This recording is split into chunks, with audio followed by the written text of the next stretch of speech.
Sintonía Vital. Descubriremos la salud integral, biomagnetismo y mucho más. Sintonía Vital al aire por Radio Hoy.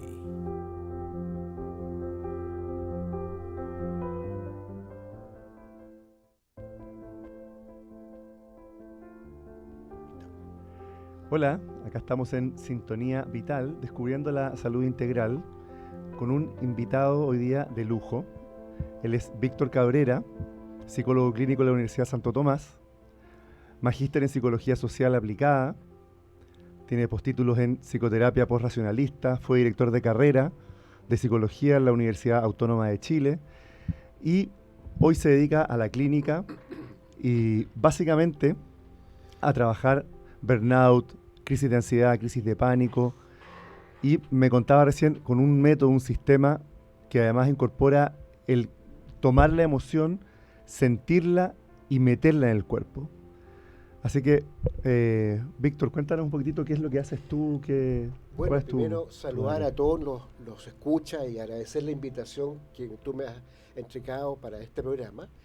Y bueno, en realidad cada psicólogo desarrolla una trayectoria muy personal, donde va entrando en caminos que son significativos para cada cual. Y bueno, si tú me preguntas cómo me formé, yo me formé en modelo cognitivo-conductual y después fui derivando al modelo constructivista. Esto es muy técnico, pero finalmente a partir de la evolución que la psicología ha tenido en cuanto a lo que es el acercamiento a una filosofía más existencialista, más experiencial, comencé a entender que la vida del ser humano, lo que nos pasa, lo que nos ocurre, finalmente queda traducida y limitada a un relato. Y ese relato, ese discurso, uno lo tiene para el mundo, lo tiene para sí mismo, y cuando vamos al psicólogo lo que le contamos es ni más ni menos que ese relato que uno tiene de sí mismo. Y esa es una verdad, es una realidad, yo no lo puedo cuestionar, uno lo vive de esa manera, lo vivimos yo, tú y todos de esa manera. Pero ese relato pasa por el sedazo de los procesos cognitivos, o como dicen los psicoanalistas, pasan por el sedazo de los mecanismos de defensa. Y finalmente, lo que uno dice, relata, expresa, no es ciertamente lo que uno experimentó, tal como uno vivió un momento determinado que lo marcó en la vida. Entonces, ¿por qué llegué a esa conclusión? Porque cuando uno atiende paciente o consultante, uno le pregunta, ¿qué lo trae por acá? Y bueno, yo, cuando he ido psicólogo y mis consultantes, nos expresamos lo que tenemos en nuestra mente. Pero lo que le pasa al terapeuta es que interpreta lo que el consultante interpreta. Por tanto, finalmente, ¿qué es lo que yo estoy trabajando? ¿Qué es lo que yo estoy atendiendo? No lo sé. Claro. Entonces, eso ya marca un amplio margen subjetivo en la relación terapéutica. Yo no digo que el modelo cognitivo-conductual, que los modelos sistémicos, que los modelos psicoanalistas no van a llegar al punto central y neurálgico. Seguramente va a pasar mucho más tiempo para que lleguen a eso. En cambio, si yo me muevo hacia un modelo más existencialista, y perdón que lo diga de esta manera porque hay un público amplio, desde Kierkegaard, con el inicio del existencialismo, Husserl, Heidegger, Merleau-Ponty y tantos otros filósofos existencialistas, partiendo por el más imponente del siglo XX como fue Heidegger, él habla del Dasein. El Dasein es ser ahí, uno está arrojado al mundo, uno no está pensando, uno está haciendo, momento a momento, instante tras instante. Pero ese ser ahí, ser arrojado al mundo, es lo que nosotros no podemos expresar en cuanto a lo que uno vive, sino que lo mentalizamos, lo elaboramos y establecemos un relato. Y para ahí llego a tu pregunta. Cuando estamos en ese ser ahí, nosotros como terapeutas, yo por lo menos en este modelo experiencial que se llama focusing, que viene también de la filosofía existencialista, tratamos de llevar al consultante a cuál es la resonancia corporal de lo que yo viví, para sacarlo de su relato. Y cuando uno lo mete en la experiencia corporal, aparecen otros símbolos, otras palabras, otras frases que revelan de manera mucho más cercana. Yo creo que nunca nadie va a poder revelar a la ciencia cierta lo que viví in situ, pero me acerca notablemente a lo que yo viví, a lo que yo experimenté, a lo que me pasó. Y cuando eso ocurre, hay un despertar. Claro. Es como que uno viviera la vida en dos niveles. Uno, lo que uno cree que está viviendo. ¿Y qué te pasó? Me pasó esto, me peleé con mi señora, entonces mi hijo tal cosa, el colegio. Pero en ese relato uno no está conectando con lo que el cuerpo está sintiendo. Exactamente. ¿Qué significa para mí que mi hijo lo echen del colegio, que mi señora se enojó conmigo, que mi jefe no sé qué cosa? Y el no estar conectado es lo que tú trabajas, a buscar esa conexión, la persona vuelva a su experiencia corporal. Y hay un ejemplo muy básico. Yo siempre le digo a mis consultantes, oye, tú has vivido los temblores, los terremotos, somos un país sísmico, ¿verdad? ¿Y qué pasa? Que cuando hay un sismo, uno sale arrancando, ¿y dónde te resuena corporalmente? Y me dice, no, en la guata, no, se me secó la garganta. Bueno, ahí está. Claro. Lo que nos pasa resuena en el cuerpo. En el cuerpo.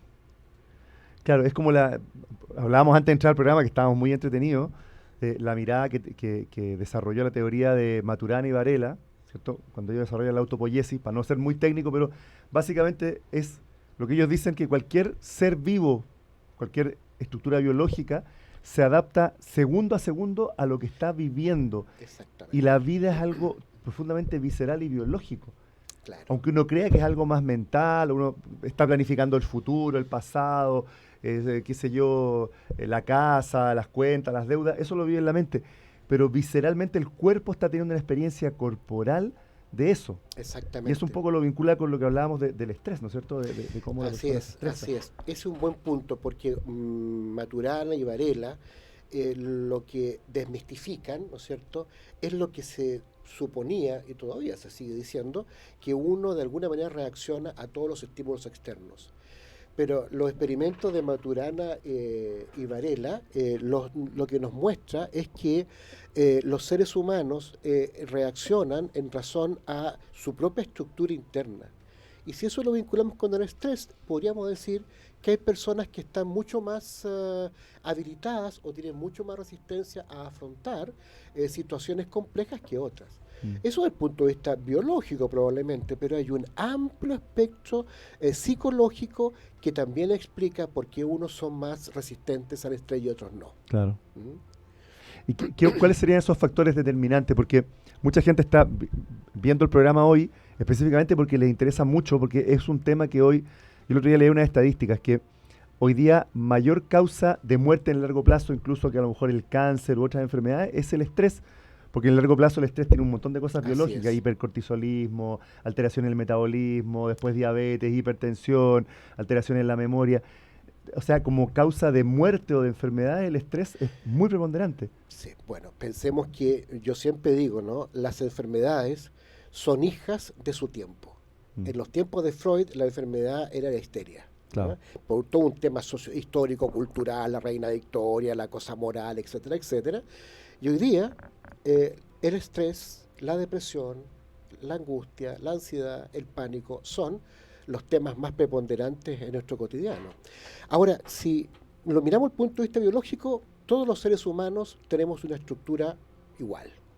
De modo que desde ese punto de vista, y un poco apelando a lo que nos planteaba Varela Maturana, efectivamente tenemos una misma estructura biológica que probablemente puede tener alguna diferencia más o menos puntual, pero el trasfondo más importante es cómo nosotros hemos construido nuestro carácter. Hay en personalidad, para poder explicarlo mejor, la personalidad está construida por dos grandes eslabones, grandes pilares, ¿no? El temperamento y el carácter. El temperamento es biológico, ¿no? Es una condición que no es ni buena ni mala y que yo heredo de mi estructura familiar. El cómo soy, el cómo me comporto, el cómo reacciono emocionalmente, bueno, es temperamental. Pero el cómo yo modulo la vida, cómo yo reacciono ante la vida, cómo resuelvo mis conflictos, cómo administro mi vida, eso es carácter. Y el carácter, entonces, yo lo voy construyendo en razón a, digamos, a los mensajes que yo he escuchado en mi familia. No es un mensaje solamente verbal, lo que me han dicho, es un mensaje también no verbal, ¿no? Cómo vi a mis padres cuando se enojaban, cuando se frustraban, cuando tenían que resolver un conflicto, cuando tenían que ayudar a alguna persona de la comunidad, cómo yo veía a mis padres discutiendo, cómo resolvían los conflictos, cómo era el vínculo familiar. Yo siempre le digo a mis alumnos, mira, hay distintos tipos de familias. Hay familias paranoides que tienen todas las cortinas cerradas, todo con rejas, un poco lo que viven muchas de nuestras familias en nuestro país. Hay familias obsesivas que todo tiene que estar hiper controlado, hiper ordenado. En fin, uno como niño no es capaz de tomar distancia y decir, sabes que mi familia aquí no está bien. No, los niños tienen como única realidad aquello que ven en sus familias. Y cuando esas familias entregan un montón de señales de inseguridad, de inestabilidad, de fragilidad, donde el mundo es algo complejo y peligroso, indudablemente que mi estructura de carácter va a tener serias falencias. Y es lo que los psicoanalistas hablan de esta fortaleza yoica. El yo es uno en propiedad y en interacción con el mundo. Si mi yo personal está debilitado porque tiene mensajes tan discordantes que no entregan ningún elemento de seguridad, indudablemente que todo lo que yo vivo en el mundo va a ser para mí una condición permanente de riesgo. Y como es una condición de riesgo, yo necesito afanosamente tener control sobre eso. Y esa persona va a ser mucho más permeable al estrés. Más permeable al estrés. Porque hay otro elemento, Juan, mira, los seres humanos, por naturaleza y por condición biológica, no toleramos la incertidumbre. Entonces, piensa tú que cuando hay incertidumbre siempre hay gente que se ve las cartas, hay gente que, no sé, pues ve el oráculo, ve, no sé, de todo, las piedras, es legítimo, ¿no? Cada uno lo vive como lo vive y eso es respetable. Pero es producto de que necesitamos control, necesitamos saber a ciencia cierta qué va a pasar. El relato. Tener un relato que me dé seguridad. Seguridad y estabilidad. Entonces, eso, dado que no toleramos la incertidumbre, vivimos en una condición de afán de control, y cuando no tenemos las capacidades, las competencias, siempre eso se nos va de las manos. Siempre le tenemos miedo. Entonces, ese es un punto. El segundo elemento, que es muy propio de la sociedad contemporánea, es dónde vivimos. ¿Vivimos en el hoy, vivimos en el ayer o vivimos centrados en el futuro? Y si tú lo hemos conversado, ¿verdad? El ciudadano contemporáneo de esta ciudad y de tantas en las que vivimos lamentablemente cifrados en el mañana. Vamos a pagar las cuentas, iremos a tener un trabajo estable, nuestra salud estará bien en un rato más, mis hijos irán a educar, iré a pagar el arriendo, iré a salir a la calle y no me van a atropellar o no me van a asaltar. O sea, es una cosa extrema. Vivir en el futuro es vivir en una realidad que no tenemos control. ¿Qué sabe uno lo que va a pasar mañana? Pero yo no conozco a ningún consultante que me haya dicho, ay, mañana viene el futuro, ahora va a andar bien todo. Siempre el consultante, yo, tú, todo el mundo vemos el futuro como algo peligroso, como algo difícil de poder controlar. Entonces hacemos lo posible por tener un control y eso nos estresa, eso nos llena de ansiedad, porque la incertidumbre está enteramente en nosotros. Ahora, en el día a día, por ejemplo, una persona que está escuchando este programa, viéndolo, puede decir, ya, ok, qué interesante lo que están diciendo, pero ¿cómo hago yo que estoy súper estresada? ¿Qué herramientas, cómo lo puede hacer una persona para en su día a día, en qué tiene que fijarse o enfocarse para poder ir regulando un poquito el estrés? Mira, qué interesante tu pregunta, porque por muchos años la psicología tradicional, digo tradicional por las escuelas clásicas que forman a los futuros psicólogos en las universidades, siempre ha echado mano a esta raigambre teórico que viene de la línea de René Descartes, donde pienso, luego existe. Todo está puesto en la razón. Sin embargo, la psicología ha ido derivando al mundo oriental. Y eso lo podemos ver en la segunda parte, no sé, pero sí. Ha entrado en el mindfulness, ha entrado tremendamente fuerte el budismo, Zen, y eso es cómo somos capaces de situarnos en el hoy.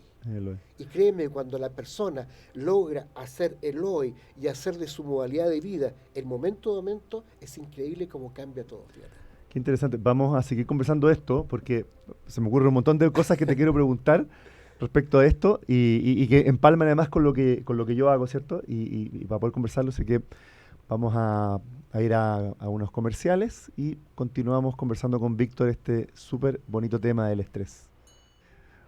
Hola amigos de Radio Hoy, aquí estamos en nuestro programa Sintonía Vital.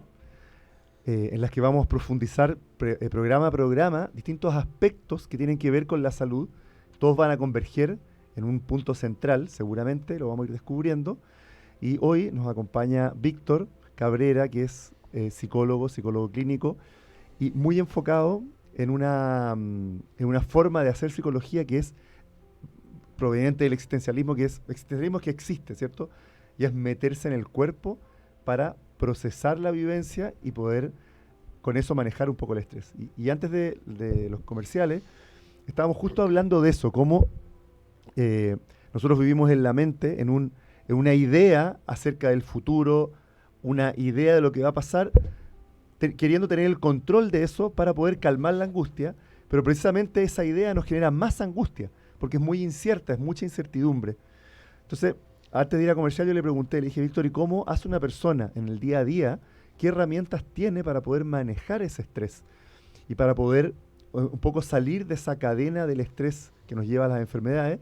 Y justo estaba diciendo que hoy está penetrando mucho en el mundo occidental muchas filosofías y técnicas orientales, ¿cierto? Budismo, la meditación, el yoga, el tai chi, las artes marciales.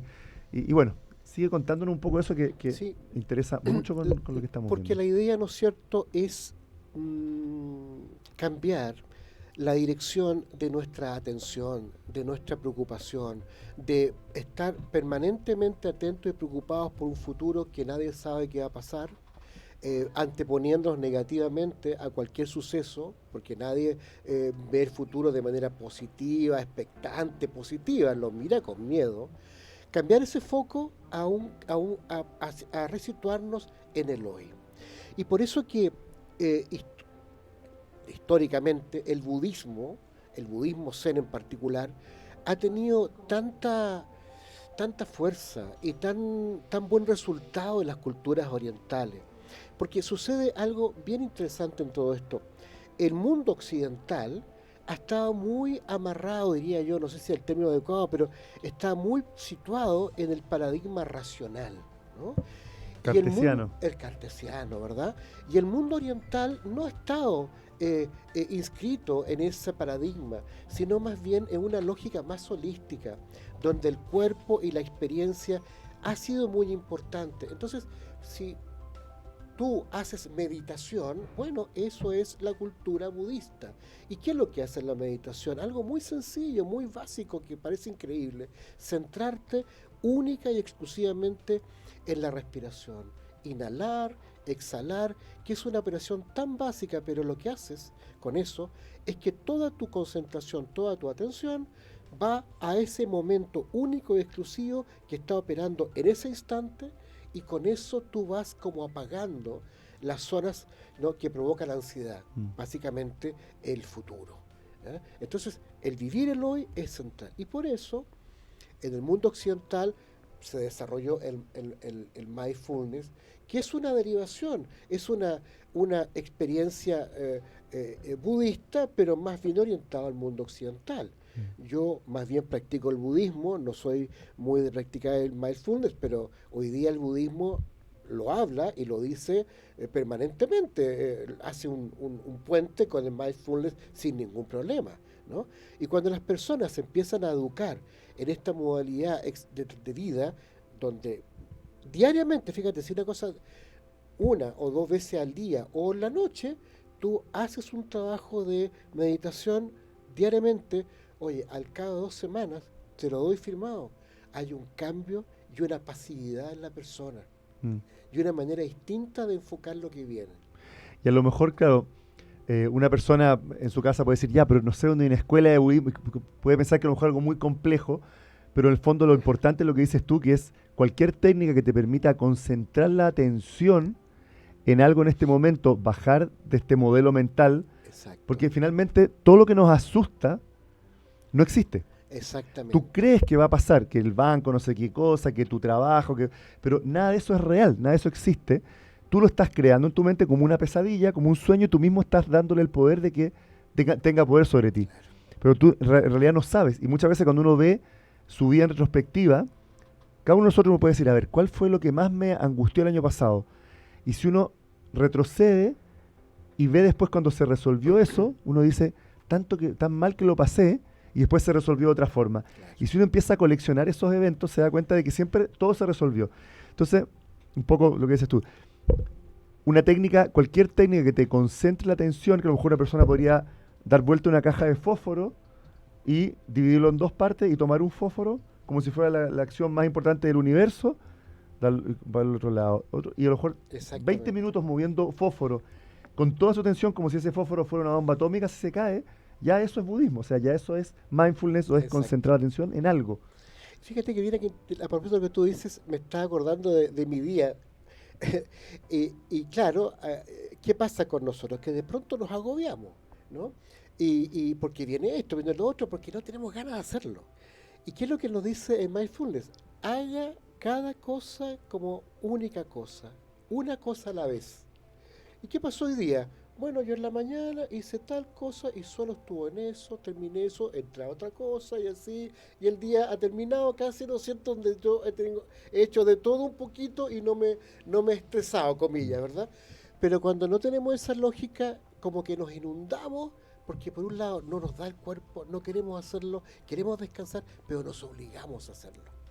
Y es como un músculo, ¿cierto?, que uno puede ir desarrollando, porque al principio los pensamientos te van a llevar al miedo, lo que tu jefe, porque la gente dice, no es que eso va a pasar, es real. O está pasando, mi hijo está pasándolo mal con algo. Exacto. Pero igual uno puede desarrollar la disciplina de tomar su atención y traerla ahora, porque por estar angustiado por el hijo no lo vamos a ayudar más. Exacto. Y perdón que te interrumpa una cosita para terminar la idea, porque tú dijiste algo interesante. También sucede que le buscamos soluciones a problemas que no existen. Piense, yo creo que muchos de nuestros auditores deben estar pensando cuando tienen insomnio. Están toda la noche sin dormir. Ya lo vamos a dar la vuelta ahí. Vamos a hacer otra pequeña pausa y vamos a meternos más de lleno. En también otra cosa que tú me dijiste, quizás antes de que entráramos, que la terapia que tú haces, cómo haces que la persona conecte con la emoción, que puede ser súper interesante. Sí. Vamos a comerciales y volvemos. Hola, acá estamos de vuelta en este día de calor, tomándome un cafecito para el calor, sintiendo el cuerpo, sintiendo lo que estoy sintiendo al tomarme este café, haciendo la experiencia corporal. Un poco ha sido muy bonita esta conversación con Víctor Cabrera, psicólogo clínico, porque el enfoque de él es sentir el cuerpo, que también yo lo he ido llegando a lo mismo en mi terapia, y los pacientes, en la medida que sienten el cuerpo, la gente deja de enfermarse, porque la enfermedad es una forma que tiene el cuerpo de mostrarte aquello que tú estás negando. Entonces ha sido muy bonito conversar con Víctor, porque desde otra mirada, él llega a lo mismo.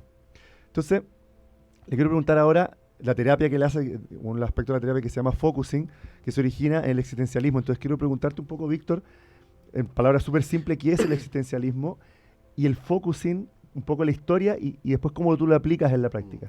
Bueno, a ver, una precisión técnica. El existencialismo es una corriente que viene de la filosofía existencialista, que nace primero con Søren Kierkegaard, el siglo XIX, y después aparece Husserl con la fenomenología, y un discípulo de Husserl, Martin Heidegger, desarrolla ya de frentón el existencialismo y escribe un manifiesto que realmente es altamente complejo leerlo, que se llama Ser y Tiempo, donde él deposita en ese texto toda su teoría existencialista, por supuesto, basado en todo el raigambre teórico de sus predecesores, ¿no es cierto?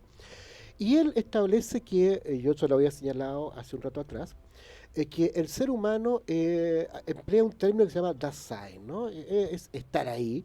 Y el existencialismo entonces es la cualidad de tener conciencia de mi momento tal cual como se produce. Es algo complejo porque nosotros somos seres pensantes y siempre estamos elaborando, racionalizando, en fin, lo que nos pasa. Pero es difícil explicar cómo es vivir el momento justo donde yo tuve la experiencia. Bueno, y del existencialismo entonces aparecen otros autores y una corriente enorme europea, Merleau-Ponty, Camus, aquí en Latinoamérica también tenemos un filósofo, mira, no me acuerdo exactamente todos los nombres, y en Estados Unidos aparece Eugene Gendlin. Fíjate que Gendlin fue un niño judío que logró escapar con sus padres del exterminio nazi, y él decía en sus relatos que un día le preguntó a su papá que cómo él tomaba decisiones, y él le dijo, siguiendo mi intuición. Mira lo que son de marcadoras las palabras, y él quedó con esa frase marcada, y ya cuando estudió filosofía en Estados Unidos, se radicaba en Estados Unidos, él siempre estuvo preocupado de cómo es esto de la intuición, cómo es esto del sentir corporal que me determina conductualmente, que me permite tomar decisiones. Y en ese interés, y seguramente otros, ingresó a un grupo de estudio que tenía Carl Rogers, el gran psicólogo humanista, que desarrolló lo que posteriormente se llamó la tercera fuerza en psicología, que no tenía nada que ver ni con el psicoanálisis ni con el conductismo imperante en la época, sino con un movimiento de el aquí y el ahora. Algo muy parecido a la experiencia, ¿no es cierto? Pero Gendlin, no conforme con eso, entendía que había un paso más que había que dar para desarrollar un modelo más que para él seguramente le hacía mucho más sentido. Y desarrolló una investigación extraordinaria con Mary Hendricks, su esposa, y otros psicólogos, donde se dio en el trabajo de grabar con esta cinta magnetofónica, ¿no es cierto?, todas las sesiones terapéuticas de mucha gente en Estados Unidos, y se dieron cuenta de algo increíble. Habían personas que cuando relataban su experiencia, lo hacían desde el punto de vista muy cognitivo, metafóricamente, para que nos entiendan nuestros auditores, como sobre las aguas, ¿no? Contando en anécdotas lo que me pasó. Había otro grupo que hacía alusión a un sentir, contaban lo que le pasó sobre las aguas, pero hacían un pequeño guiño mentalmente a lo que sentía. No, es que me dio una puntada en el estómago, sentí una electrificación, una electricidad cuando pasó aquello, pero no iban más allá, sino que privilegiaban su discurso racional. Y había un tercer grupo que lo que decían estaba permanentemente vinculado con una experiencia corporal. Entonces decían, resulta que fue mi primer día de trabajo y tuve una sensación en el pecho que era como un dolor que no podía resistir, ¿no? Pero no sé qué es ese dolor. Y la persona se cuestionaba, a ver, ¿qué es ese dolor? ¿Qué palabra refleja mi dolor? En fin, ese tercer grupo, que aludía centralmente a la experiencia corporal, fue el grupo que sistemáticamente tuvo los mejores resultados terapéuticos. ¿Qué le dio, qué le permitió concluir Gendlin? Que ese último grupo, aquel que se vinculaba centralmente con la corporalidad, era el grupo que le permitía llegar a una experiencia tal como fue vivida, sin anteponer razón alguna, lo que facilitó esto que llamamos el darse cuenta. Y eso es lo que le permitió a él en desarrollar posteriormente, ¿no es cierto?, el concepto de focusing, que es focalizar en el suceso vivido para vincularlo con la experiencia corporal. ¿Ya? Y esa es la terapia como la aplicas tú. Claro, ahora, ¿cómo lo hago yo? Hay siempre estilos y estilos, pero hay una columna vertebral que debemos seguir. Primero, estamos en Chile y nuestra cultura hay que un poco situarse en lo que a nosotros nos gusta.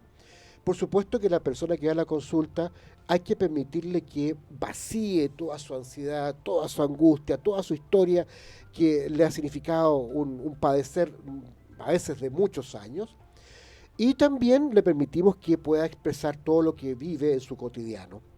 Y en cada sesión trato yo de sintetizar de todo lo que ha dicho qué es lo que es más importante, qué es lo que es medular, y eso lo llevamos a la experiencia corporal. Y hay un trabajo de cerrar los ojos, hay toda una mecánica y un procedimiento que sería largo explicar, pero le ayudamos al consultante a ver en su globalidad eso que es tan significativo en ese momento en la consulta, y tratamos de llevarlo a que pueda identificar cuál es la resonancia corporal de lo vivido.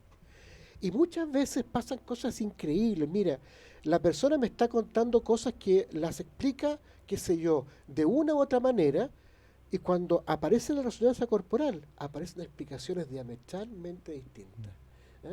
Y eso es lo que trabajamos, es complejo explicarlo. Y también otra técnica se llama el despeje de espacio, donde llevamos al consultante a cerrar los ojos, a concentrarse en la respiración y le pedimos que vaya poniendo esos asuntos, no decimos problemas para no meternos en la cabeza, asuntos que uno puede ir sacando y poniéndolos fuera de sí en un canasto imaginario, como que mi mente fuese un closet desordenado y yo voy sacando asunto tras asunto de todo lo que me ha pasado en el día o ha sido significativo para vaciar mi espacio interno. De ahí el despeje de espacio. Y de ahí le pedimos que de todo lo vaciado saque algo que quiera trabajar. Esa es una segunda forma. Y a ese algo que quiera trabajar le decimos que lo mire en su globalidad, que se sitúe ahí en vivo, como qué le pasó, qué se dijo, qué caras habían, para poder conectarlo con la experiencia misma. Y una vez que lo tenemos en ese proceso, le pedimos en qué parte de tu cuerpo resuena eso. Y la gente dice, aquí, en el pecho. ¿Y cómo es tu sensación en el pecho? No, es como, más bien es como acá, como que me ahogo, como que me pusieron una cuerda que me ahoga, que me asfixia. Ok, quédate con eso, trata de desarrollar eso, de tomar conciencia de eso. Y luego le pedimos qué palabra, qué símbolo, qué imagen sale de ahí adentro, ya lo sacamos de la cabeza, sale de ese cuello, porque la gente se va para la cabeza, para la mente, no, sale de esa sensación de ahorcamiento, ¿qué sale? Y la persona dice, lo estoy ejemplificando, dice, impotencia. Y ahí partimos en un camino. ¿Cómo es eso de impotencia? A ver, trata de dar, ¿qué es lo que ves alrededor? ¿Cómo es esta impotencia? Y empiezan a salir explicaciones experienciales de lo que realmente vivió, que no era algo de que yo era mal alumno y por eso me retaron y que en realidad sino que impotencia.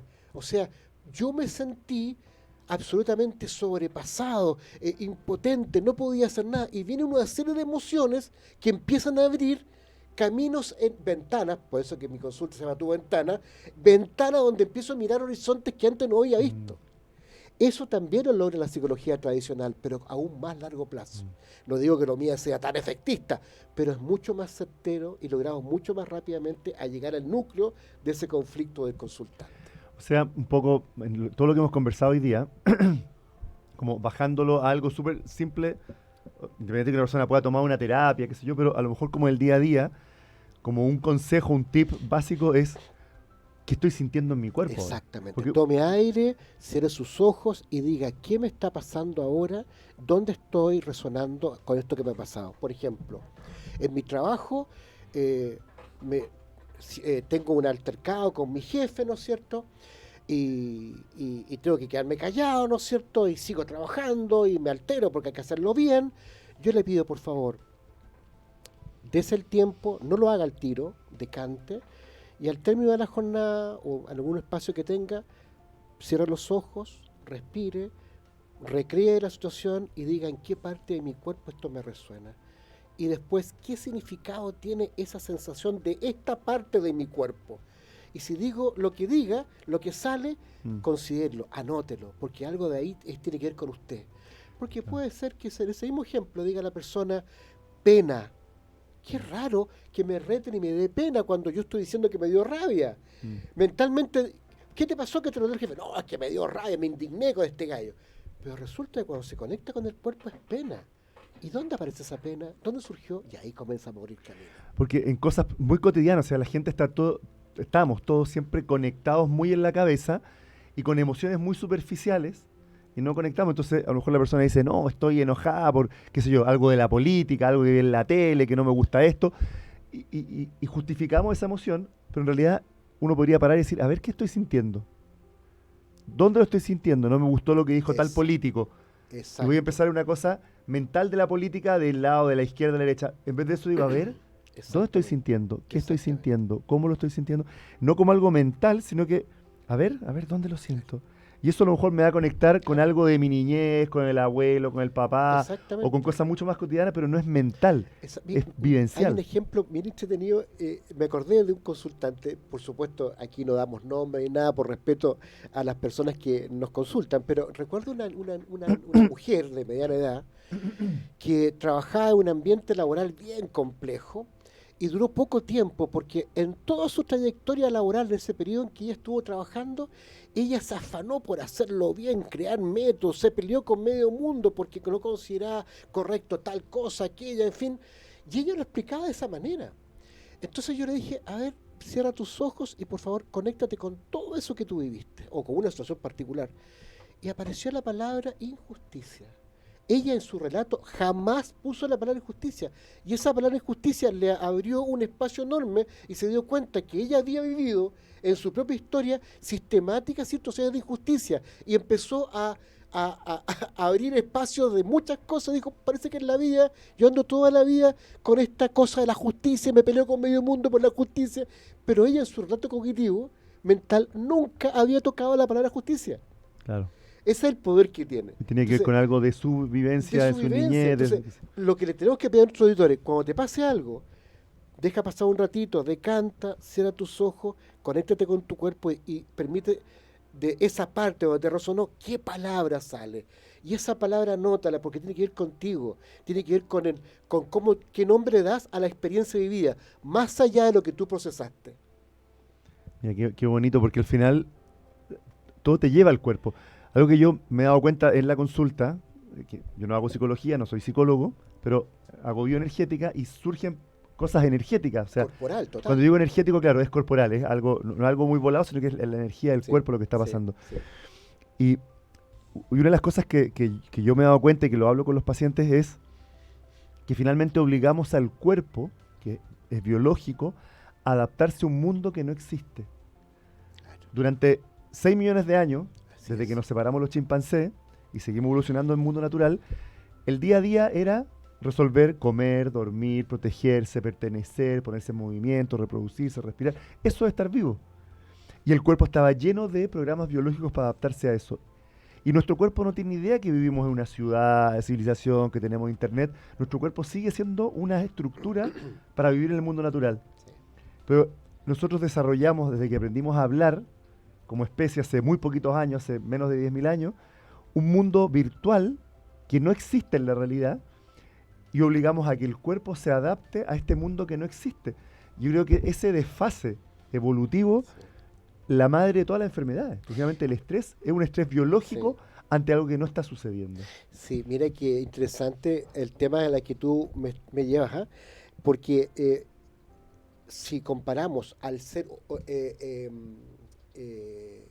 ¿cómo se llama? Ontológicamente, o hay otra palabra, pero tiene que ver con las especies, ¿no? Al ser humano y al mono, bueno, animal y ser humano son exactamente igual, hasta que el ser humano desarrolla una bifurcación radical con el habla. Claro. En el primer periodo, ambos, animal y ser humano, son absolutamente instintivos. Cuando el ser humano comienza a hablar, comienza a simbolizar la experiencia.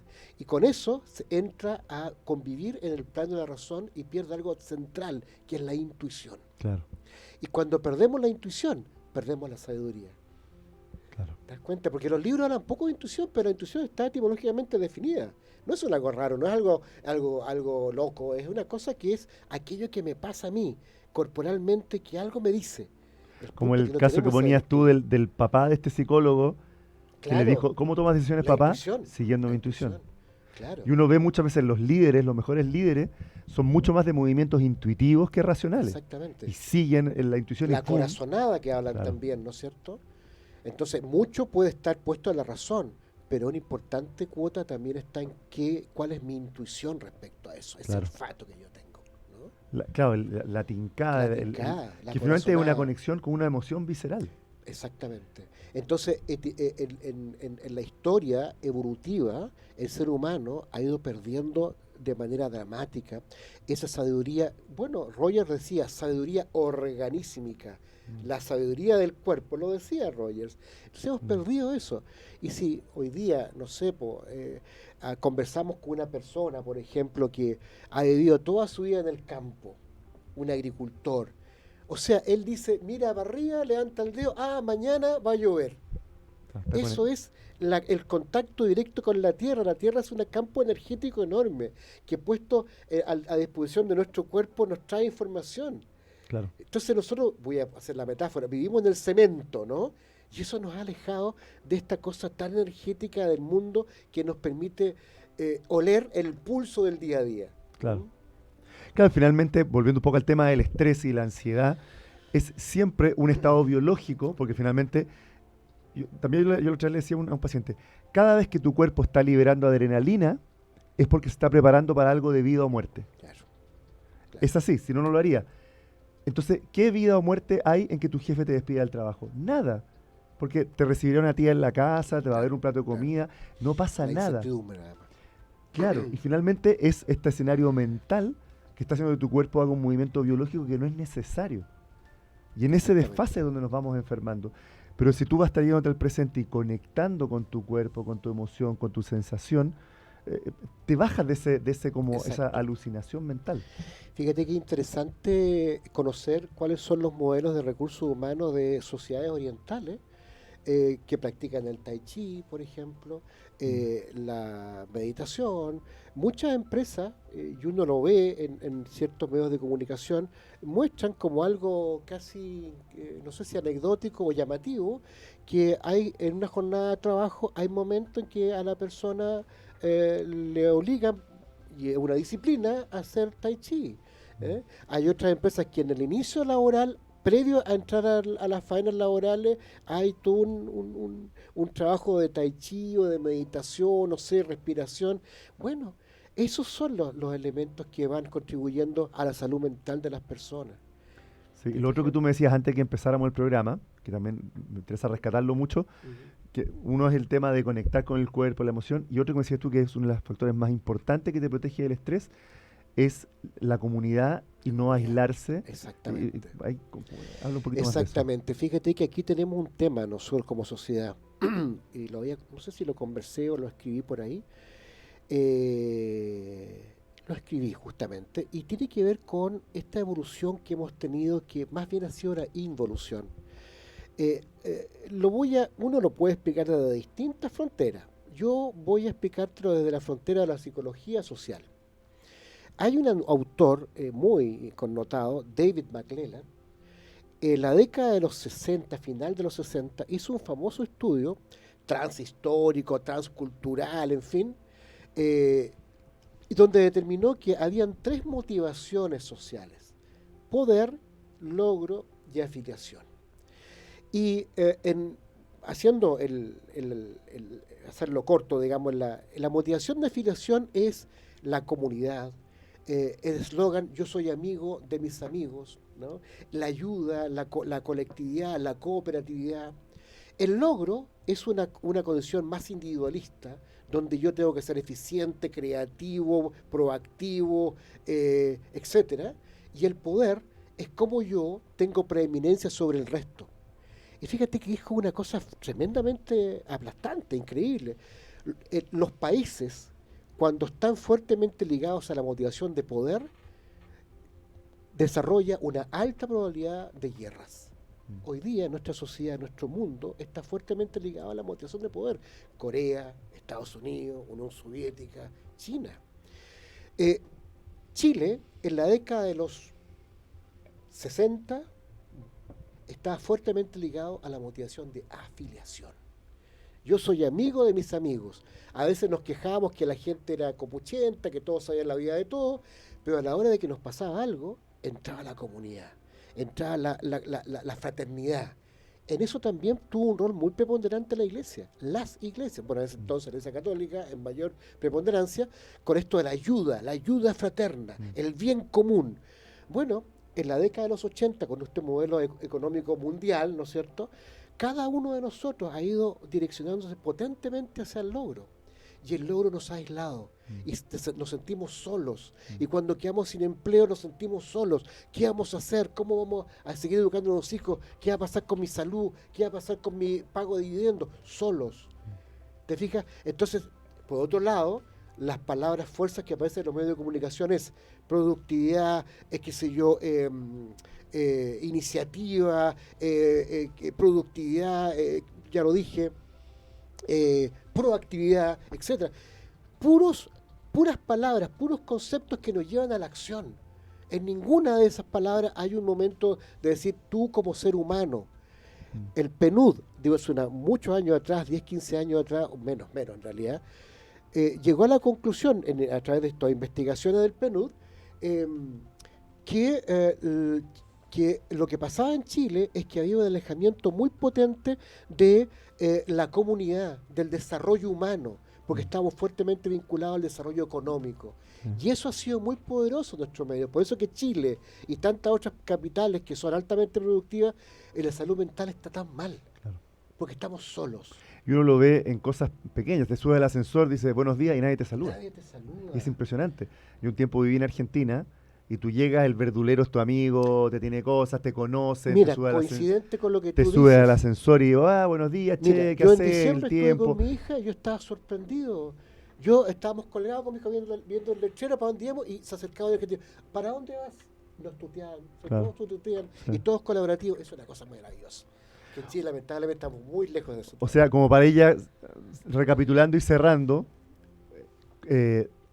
los factores más relevantes para en el día a día poder manejar el estrés es, uno, estar en el cuerpo, desarrollar actividades meditativas que pueden ser no muy complicadas, algo, qué sé yo, dibujar, escribir, los palitos de fósforos, meditar, algo que desarrolle el músculo de sacar esa energía de la mente a sentir el cuerpo y ir conectando con qué estoy sintiendo, qué me está pasando, dónde lo siento, en una tripa, en la guata, exacto. O sea, sentirlo físicamente. Y otra cosa también importante de lo que voy entendiendo, lo que hablábamos hoy, hacer comunidad.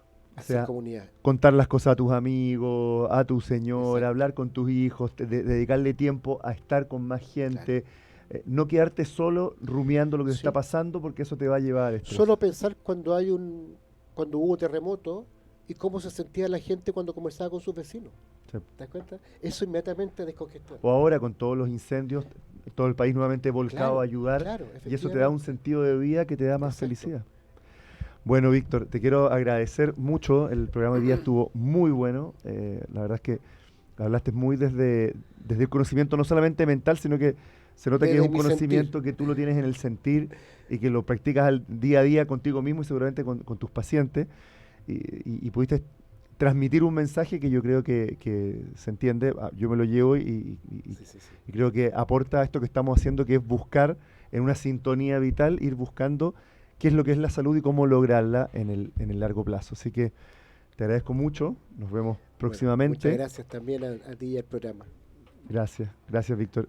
No sé si quieres decir algo más como un cierre. Yo quiero nada más que reforzar esto, ¿no? Primero, conectarse corporalmente, vivir el hoy, una cosa a la vez, ¿ya? Y no estar situado en el futuro, fundamentalmente en el hoy. Creo que esa es la clave más importante. Ok, muchas gracias. Y bueno, todos nuestros oyentes y los que están viendo también por Zapping 194, por el canal de YouTube de Radio Hoy, www.radiohoy.cl, en el YouTube, en la misma página. Esto también después queda grabado y queda un podcast en Spotify también de la radio. Está también el podcast de esta conversación. Para los que se la perdieron, estuvo muy bonita. Y nos vemos el próximo lunes con otro invitado. Vamos a seguir profundizando en la salud integral. Nos vemos.